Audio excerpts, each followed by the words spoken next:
O que tens feito? O que tens feito para transformar em obras a tua fé? Para melhorar o teu relacionamento com as pessoas? Para facilitar a solução dos teus problemas? Para diminuir a distância que se fez entre ti e teus familiares? Para te esmerares na profissão, tornando-te mais produtivos e menos suscetível de queixas? Para não te revelares tão frágil diante das dificuldades? Para deixar de ser vítima da própria imprevidência e insensatez? Para conquistar maior simpatia dos que vivem contigo? Para não te melindrares com tanta frequência?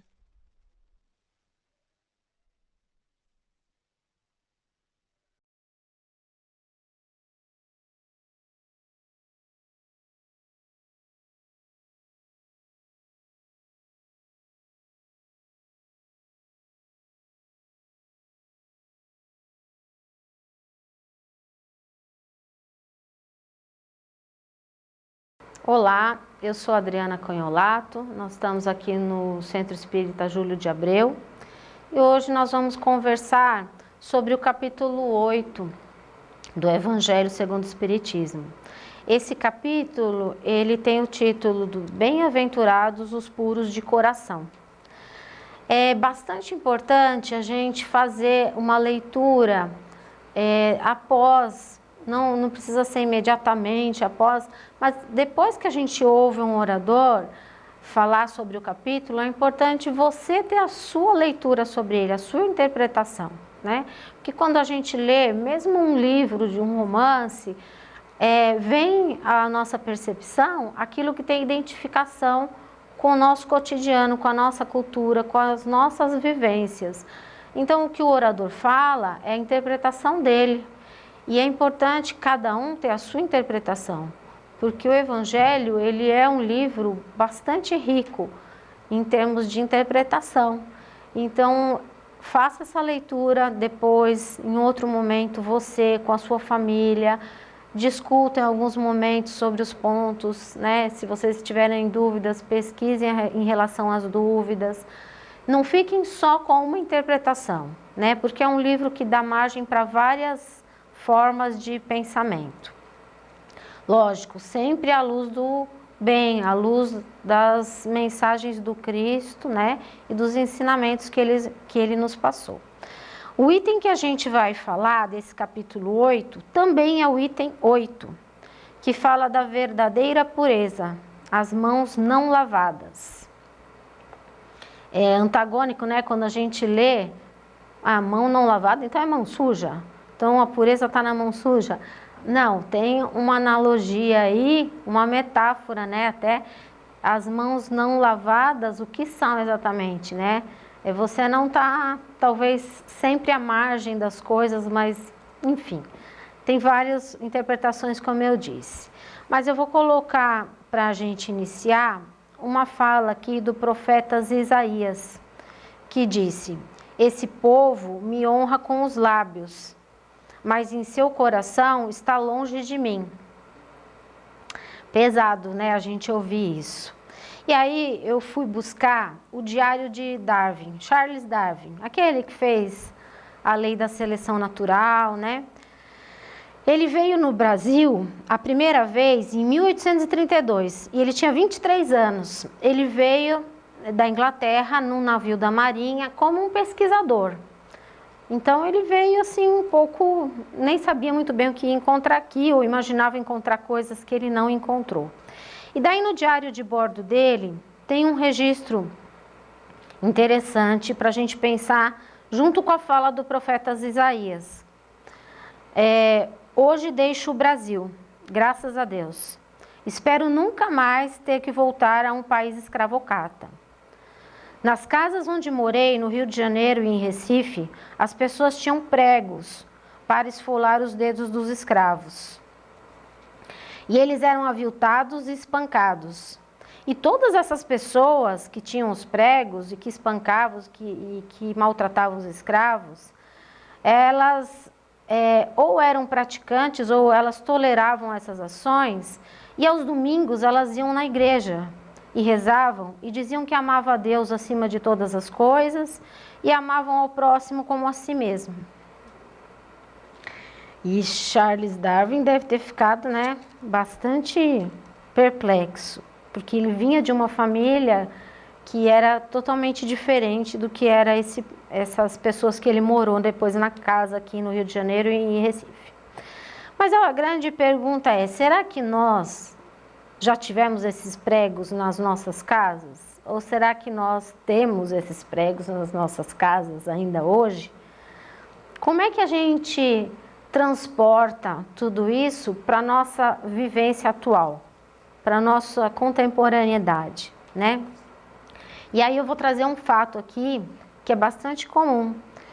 A classe média vai buscar o seu filho na escola particular, coloca dentro do carro, para num farol e fecha os vidros quando uma criança vem pedir uma esmola.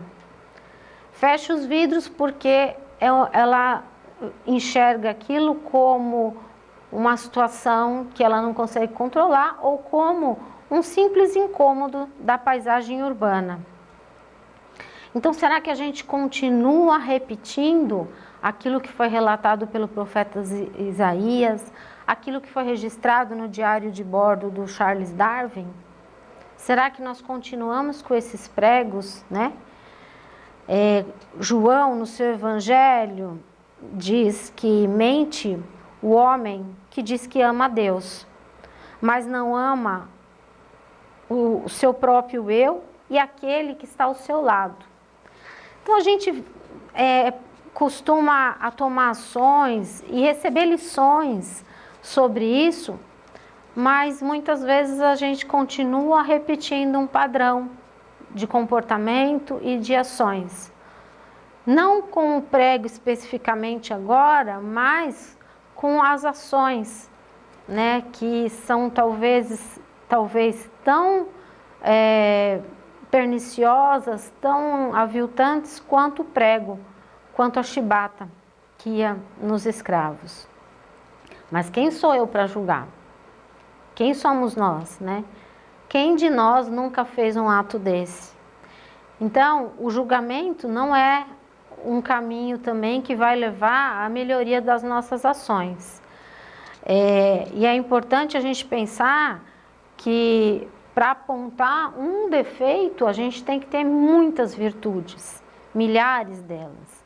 E eu não tenho, né? Não sei vocês, mas eu me pego às vezes fazendo um julgamento e aí isso volta para mim na pergunta, mas o que eu faria nesse lugar, né? Então é uma questão profunda mesmo da gente começar a perceber as nossas ações, os nossos atos com aquele que está do nosso lado.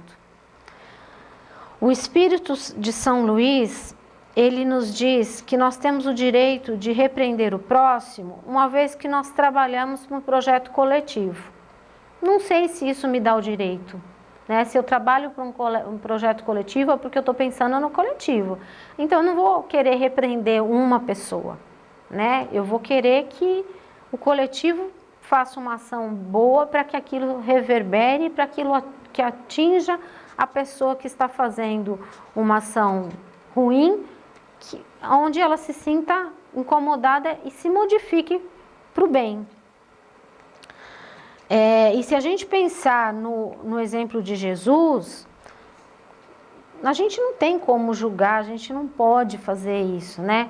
Jesus foi indulgente com aquilo que a gente hoje julga as vidas erradas, as más vidas, né? Os ladrões, as prostitutas, as adúlteras, os adúlteros. Então, Jesus foi indulgente com tudo isso. Então, nos faz pensar que talvez a hipocrisia seja um mal muito maior do que, entre aspas, as más vidas. Porque o hipócrita, ele não se reconhece como um pernicioso, né? Uma pessoa que está fazendo mal. E muitas vezes nós que enxergamos esse hipócrita, a gente também está fazendo mal quando a gente endossa isso. Eu tenho um amigo que fala que não há mediocridade sem cumplicidade. E se a gente for ver, a gente acaba sendo cúmplice mesmo dessa atmosfera de hipocrisia, muitas vezes, né? Tem uma frase que eu gosto muito de usar em vários âmbitos da vida, não só no religioso, que é conhece-te a ti mesmo. Alguns falam que é de Tales de Mileto, outros falam que é de Sócrates, Heróclides ou Pitágoras. Não importa muito de quem é essa frase, o importante é que realmente a gente tem que ter essa vontade de querer conhecer o que está no nosso íntimo.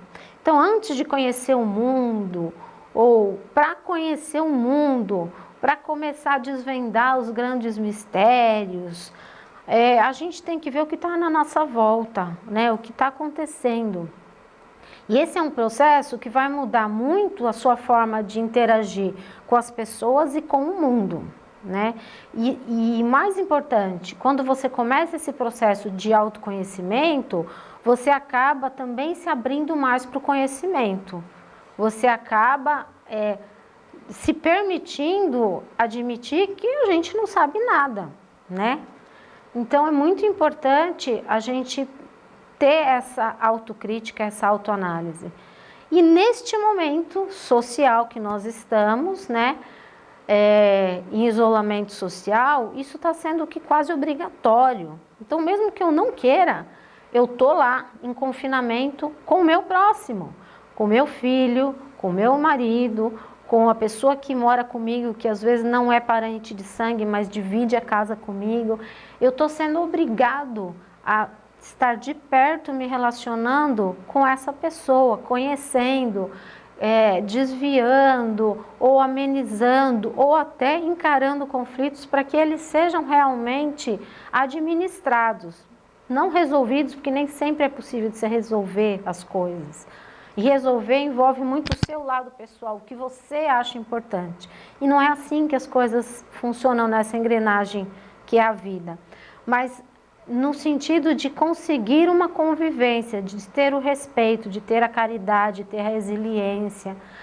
Esse é o verdadeiro conhecimento e convívio com o seu próximo. Então eu estou sendo obrigado a conhecer, a conviver com o meu próximo. Quantas famílias não conviviam? Quantos pais estão dizendo que não suportam ficar com seus filhos em casa? Que não vem a hora das aulas retomarem porque eles vão para a escola no mínimo 4 horas. Então, este é um momento que a humanidade está passando que é muito significativo para a gente pôr em prática lá o ensinamento de conhece a ti mesmo.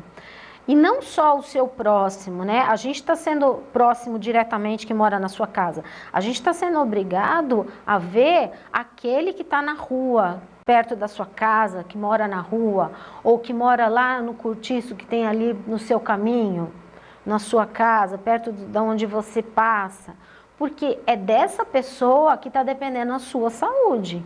Se essa pessoa não tiver higiene básica, não tiver condições alimentares satisfatórias para manter a imunidade, ele pode infectar o seu quarteirão, o seu bairro e chegar em você. Então, olha que coisa grandiosa, né? Você está sendo obrigado, você, todos nós estamos sendo obrigados a tomar ações que envolvam o coletivo. E não é à toa que tem tantas ações de cesta básica, de pessoas que estão se mobilizando, empresas que estão parcialmente ajudando por meio de colaboração financeira ou permutas. Tem muita gente se mobilizando porque este é o momento de olhar para o seu próximo, para você mesmo e para aquele que a gente diz lá quando vai na igreja que é o nosso semelhante. Mas a gente só dizia quando ia na igreja, agora nós estamos sendo obrigados. Igreja que eu digo entre aspas, né? Um templo, o centro espírita, qualquer lugar que te remeta a uma oração, a uma fé. A gente usa a igreja até por um sincretismo aí que a gente acaba absorvendo. Então, é muito importante quando a gente pensa em se conhecer verdadeiramente, para ter noção de quem somos, aonde estamos e como nós estamos atuando nesse momento que é muito importante a coletividade, mas também é muito importante cada ação. E que essas ações não sejam hipócritas, porque a gente entrou durante muito tempo, principalmente pelas grandes mídias, né? O Instagram, o Facebook, coloca lá o que você quer, tem filtro para sua imagem sair melhor, tem Photoshop, tem isso, tem aquilo. Então, como os outros veem você e não como você realmente é nas suas ações. Isso gera uma hipocrisia, né? Eu vou dar um exemplo aqui muito prático que eu vivenciei. Dentro de uma universidade, num curso de ética, um aluno vira para o outro e fala, assina a lista para mim, porque eu preciso ir embora.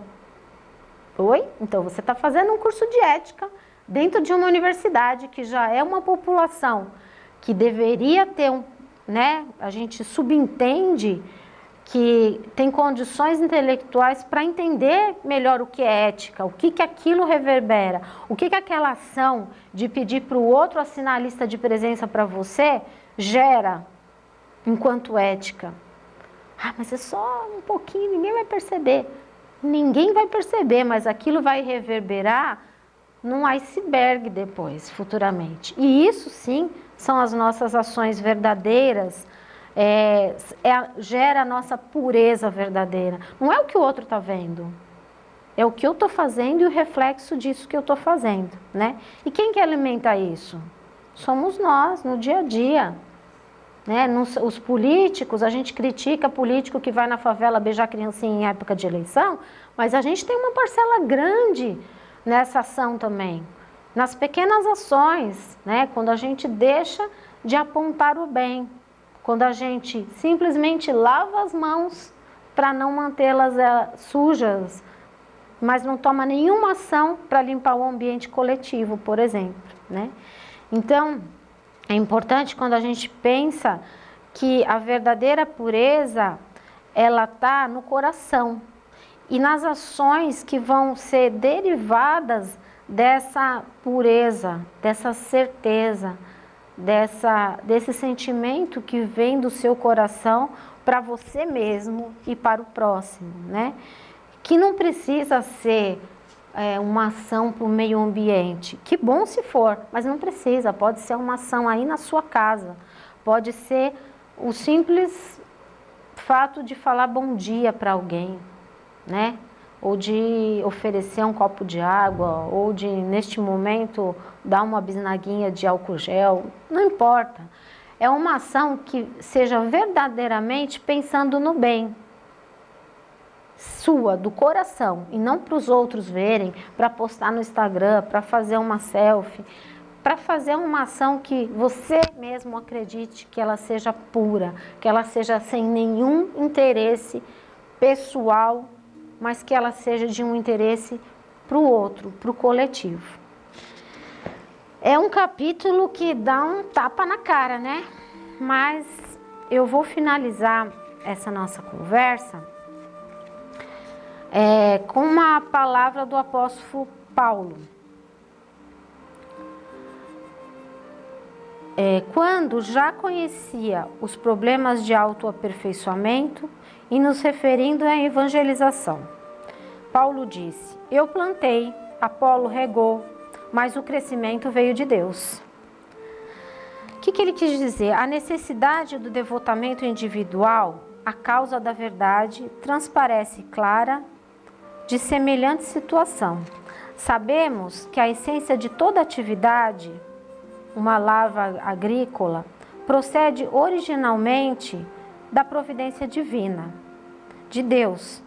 De Deus vem a semente, o solo, o clima, a seiva, a orientação para o desenvolvimento da árvore, como também as dinâmicas que Deus propõe no universo. A inteligência, a saúde, a coragem e o discernimento do cultivador. Mas somos nós obrigados a reconhecer que alguém deve plantar. Então, Deus promove tudo isso, mas quem deve plantar? Sou eu, você. Somos nós nessas pequenas atitudes do dia a dia que devem versar para essa nossa verdadeira pureza, para os nossos atos que vêm do coração e transformam as ações em direção ao bem, em direção à luz. Eu espero ter contribuído e que nós possamos, nos nossos corações, cada vez mais alimentar a pureza e reverberar ela em forma de ações. Agora vamos nos preparar para a prece final, acalmando os nossos corações, respirando fundo, pensando em coisas que realmente vão nos servir de mola propulsora para o bem, para as ações que vão edificar o nosso entorno, o nosso país, a nossa humanidade e o universo.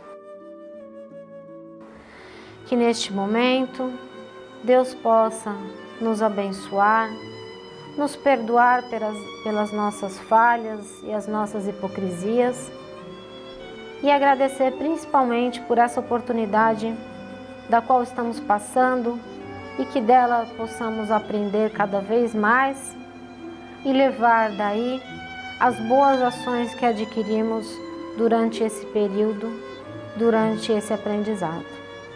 Que Deus esteja sempre em nossos corações e principalmente em nossas ações das verdadeiras purezas no nosso coração.